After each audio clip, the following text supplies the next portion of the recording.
जय श्री राम, जय मां भवानी। साथियों, लोधी म्यूजिक पर आपका स्वागत है। दोस्तों, भारत को आज़ाद कराने के लिए लगभग हर भारतवासी ने अपनी ओर से जितना बन सकता था उतना ही किया। और अगर हम कास्ट की बात करें, जातियों की बात करें, तो लगभग हर जाति से बढ़ चढ़ करके भारत को आज़ाद कराने में सबका योगदान रहा। लेकिन आज मैं बात करने वाला हूँ राजपूतों की एक शाखा, लोधी राजपूत।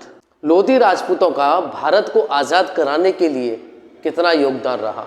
सबसे पहले मैं आपको बता दूं कि 1842 से लेकर के 1857 की जो दोनों बड़ी बड़ी क्रांतियां हुई, इन दोनों क्रांतियों में लोधी राजपूतों ने बढ़ चढ़ कर हिस्सा लिया। 1842 में, जिसे बुंदेला क्रांति कहा जाता है, उसमें टोटल 8 राजा थे, जिसमें से 4 लोधी राजपूत थे। और उस सब का नेतृत्व करने वाले महाराजा हृदय शाह लोधी रहे, जिनको नर्मदा टाइगर कहा जाता था। और अंग्रेजों ने उस समय राजा हृदय शाह पर सबसे बड़ा, भारत के इतिहास का सबसे बड़ा इनाम भी घोषित किया था कि इनको जिंदा या मुर्दा कैसे भी पकड़ के लाओ। तो ये 1842 की क्रांति थी। उसमें और भी अन्य लोधी राजपूत राजा रहे, जमींदार रहे, आम लोधी रहे। वो सभी ने अपना सर्वस्व लौटा दिया भारत को आज़ाद कराने के लिए। उनमें से वीर अमर सिंह महतो, उनके पुत्र गणेश महतो का भी नाम चर्चा में आता है, राजा किशोर सिंह, राजा मेहरबान सिंह, उमराव सिंह, बहुत सारे लोधी रहे। अब इसकी भी एक बहुत लंबी लिस्ट है। आप मेरी पिछली वीडियोस उठा के देख सकते हैं, जिसमें मैंने बताया है कि 1857 की क्रांति, जिसमें हमारी मुख्य न्यायिका महारानी अवंतीबाई लोधी रहीं, और उनके बाद में 1871 में लोधी राजपूतों को अंग्रेजों ने क्रिमिनल कास्ट घोषित कर दिया, जिसका परिणाम आज तक लोधी राजपूत भुगत रहे हैं। ये वीडियोस में मैं काफी बार बता चुका हूं, लेकिन आज हम इस विषय पर बात करने के लिए हाजिर नहीं हुए हैं। मैंने पिछली वीडियो में एक बात और बताई थी, और बताया था कि अंग्रेजों ने जैसे ही पाया कि ये लोधी राजपूत है, उसे मार दिया गया।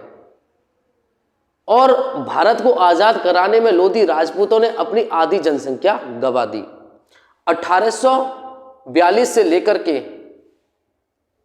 भारत को आज़ाद कराने तक उन्होंने अपनी आधी जनसंख्या गंवा दी। और ये मैं अपनी ओर से नहीं कह रहा, ये आंकड़े कहते हैं। फिलहाल मैं आपको 2 सर्वे के बारे में बता रहा हूं, जो कि अंग्रेजी शासनकाल में हुई थी।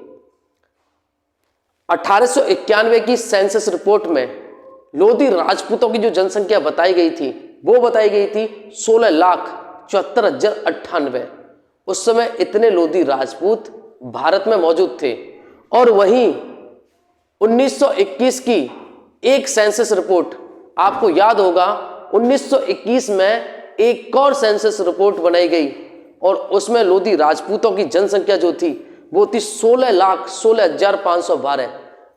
अगर हम कहें कि इस लंबे अंतराल में प्रत्येक जाति अपनी जनसंख्या को बढ़ा रही थी, अर्थात भारत में हर जाति की जनसंख्या इन दोनों सर्वे के दौरान बढ़ चुकी थी, वहीं लोधी राजपूतों की जो जनसंख्या थी 57,586 इतनी घट चुकी थी।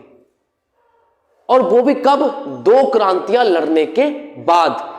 मतलब 2 क्रांतियों के बाद में जो सर्वे हुआ, उसके आंकड़े में आपको बता रहा हूं। अगर मैं उन आंकड़ों को उठाऊं जो 1842 की क्रांति से पहले थे, और भारत की आजादी तक कितनी लोधी राजपूतों की जनसंख्या थी, तो आप यही पाओगे कि लोधी राजपूतों की आधी जनसंख्या मारी जा चुकी थी, वो भी सिर्फ भारत को बचाने के लिए। दोस्तों, लोधी राजपूत शब्द को सुन करके ना प्रत्येक व्यक्ति के मन में 2 चीजें आती हैं। पहला, कि लोधी राजपूत बड़े सज्जन और नरम स्वभाव वाले होते हैं, उनके अंदर कपट नहीं होता, मेहनती होते हैं। ये मैं नहीं कह रहा, जमीनी स्तर पर आप देख सकते हैं। दूसरा, लोधी राजपूतों की एक और पहचान होती है कि जब भी लोधी राजपूत शब्द आएगा तो देश और धर्म पर मर मिटने वाले लोगों की आपको याद आ जाएगी। लोधी राजपूत वो जाति रही है जिसने हमेशा देश और धर्म के लिए लड़ाई लड़ी है।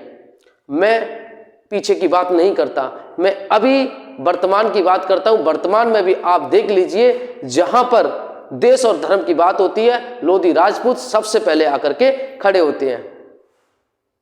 जैसे कि अभी आप चले जाइए हैदराबाद गोसा महल, जहां पर लोधी राजपूतों की छोड़िए, संपूर्ण सनातन धर्म के हीरो टी राजा सिंह को देख लीजिए और उनके व्यक्तित्व को पहचान लीजिए, उनको अच्छी तरीके से आप पढ़ लीजिए, समझ लीजिए, आपको लोधी राजपूत समझ में आ जाएंगे।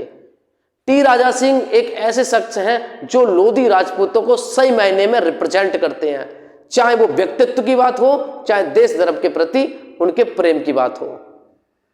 दोस्तों, जो सेंसस की रिपोर्ट है वो यही बताती है कि लोधी राजपूतों ने भारत को आजाद कराने के लिए अपनी आधी जनसंख्या गवा दी, अपने गांव के गांव खफा दिए। और ऐसा ही नहीं कि उन्होंने जनसंख्या ही गवाई, उनकी जो जमींदारियां थीं, आपको जानकर हैरानी होगी कि जितनी उनके पास में जमींदारियां थीं उसकी मात्र 30% वर्तमान में लोधी राजपूतों के पास में विद्यमान है, अर्थात 70% उन्होंने अपनी जमींदारियां ऐसे ही गवा दी। दोस्तों, मैं अपनी ओर से नहीं बोल रहा, ये सारी रिपोर्ट्स कहती हैं। अगर आपको वीडियो पसंद आई है तो शेयर जरूर कीजिएगा। जल्द मिलेंगे नई वीडियो में। जय श्री राम, जय मां भवानी साथियों।